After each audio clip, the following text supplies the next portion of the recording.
Shalom Aleichem, this is Rabbi Kovacs, and for the 22nd day of Nisan, which is the 7th day of the Omer, and the 8th day of Pesach, outside of Eretz Yisrael, but over there in Israel, you guys are already enjoying your bagels, pizza, and pita. Baruch Hashem, Mishnah Yomi is in chapter 7 of Nazir, Mishnah Aleph.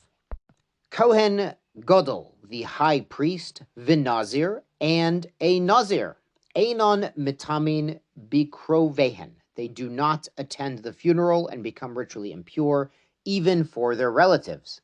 Now, the Torah describes in Vayikra, Leviticus chapter 21, that a regular Kohen indeed does attend the funeral for his parents, or God forbid, if he loses a spouse or a child, a brother, an unmarried sister, then they would. But the Kohen Gadol does not, and a Nazir also has the status where they're not able to attend a funeral. But the Mishnah adds, Aval mitamin lemeit mitzvah. Both the Kohen Gadol and a Nazir would have to become tamei if there's a met mitzvah, a Jewish corpse that is unattended. There's no one there to bury it. Now the Mishnah brings an amazing case, hopefully a hypothetical case. Hayu meholchin b'derech. A Nazir and a Kohen Gadol are walking down the road, and that could be the beginning of many interesting jokes, but in this case, it's a sad situation. Umotzu meit mitzvah. They found somebody who was there by the side of the road, not buried. So who has to take care of the burial? Rabbi Eliezer Omer Yatame Kohen Gadol. The high priest should bury this body. Va'ol Yatame Nazir. The Nazir should not. The Chachamim Omer, the other sages say Yatame Nazir. The Nazir should do it. Va'ol Yatame Kohen Gadol, but not the high priest. Amar lehem Rabbi Eliezer. Eliezer said to them, Yatame Kohen. The Kohen is the one who should become Tameh. Why? She'eno mevi korban al tumato. He does not bring an offering if he becomes Tameh. Now, Kohen's not allowed to become Tameh. A Kohen Gadol can't become Tameh even for his own relatives, but he doesn't bring a korban if he becomes Tameh. Ve'al yatama Nazir, and the Nazir should not become Tameh, continues Rabbi Eliezer. Shehu mevi korban al tumato. As we've explained, he has to bring offerings and then restart his Nazirut. So since he has to bring offerings, if he becomes ritually impure, we see the Torah takes that very seriously. Amru lo, the sages replied to him, Yatama Nazir, the Nazir should do the job. She'ein kedusha tu kedushat olam. His kedusha, his higher level of sanctity and restriction, it's not permanent. V'al Yatame Kohen, but a Kohen should not. She'kedushato kedushat olam. That even a regular Kohen, he's a Kohen from birth. His level of sanctity that prevents him from attending funerals and dealing with corpses, that's everlasting. Now recall in the first chapter, there is such thing as a Nazir Olam, a permanent Nazir, but no one's born a permanent Nazir. Now there is a Nazir Shimshon who is a Nazir from birth, but a Nazir Shimshon, that was due to a prophecy and the angel instructed them to do so. And he was also able to come in contact with dead bodies. As we explained in the first chapter, he, of course, fought and killed many Plishtim. However, since the restriction on a Kohen from contacting dead bodies is permanent, that was taken more seriously by our sages. Let's go on to Mishnah Bet. Al elu tumot, on these sources of impurity, hanazir megaleach. The Nazir has to cut his hair and, of course, bring the offerings and start over. Al hamet, on a corpse, a dead body. Now that should be obvious.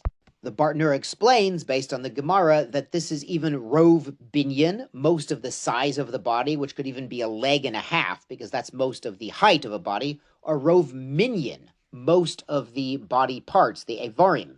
So even if there's 125 body parts out of the 248, that's the majority of the body parts, and that is considered a bona fide source of tuma. The Mishnah adds, "Al kazait minamet," and even an olive's bulk, an olive volume of a dead body, of the flesh or organs of one. Al kazait netzel, or a kazait of netzel. Netzel is bodily fluids of a corpse. Al milod tarvud rokov. And a tarvad is a large ladle, that's 2 hands full, of rokov. Now, rokov is basically disintegrated and dried, decayed corpse. The tarvad rokov doesn't come up very often because this only applies if it's only the corpse. If there was clothing or dust or other things mixed in, the halacha would not apply. It would not be tameh. Al shidra, or on the spine, al gulgolet, or the skull. Al aver minimet, and from the limb of a deceased person, like God forbid the arm was cut off, detached, al ever min achai, or even a detached limb of a living person, sheyeshel of basar karoi, and there's flesh on that limb that if it were, you understand, attached to a living person, there'd be enough flesh there to regenerate the skin on that limb. So it's, if God forbid they cut off the arm, there's enough there that if that arm were really attached and never cut off, it would regrow. The al chatzi kav atzamot, and half a kav of bones, even if it's not an entire skeleton. Al chatzi log dam, half a log of blood from a corpse. Al magon, and now the Mishnah explains, on touching these, v'al masan, or carrying them, v'al oholan, or tenting them. Ohel is a tent. It means either the person is leaning over the corpse or the piece of the corpse, or they're under the same roof, in the same ohel, the same tent. Etzem kisura, and if there's a bone the size of a seorah, a barley corn, then al magav al masau, then that is a source of contamination by touching it or carrying it, but under the same roof with a bone that size does not actually cause tuma through ohel, through being under the same roof.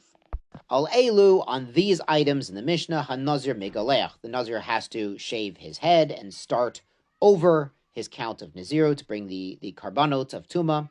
Umaze b'shlishi of shvi, and as part of this process, he needs the sprinkling, the maze, the hazah, the sprinkling of the para aduma water, the red heifer preparation on day 3 and day 7 to remove the impurity from the corpse. V'soter at kodmin, he loses the previous days he already counted. He has to start his Nazirut all over again, no matter how long it was.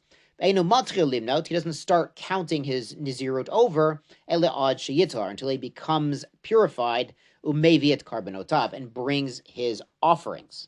As we mentioned in chapter 6, it would take 7 days to be tahor, and then he'd bring the offerings on day 8, and then start over.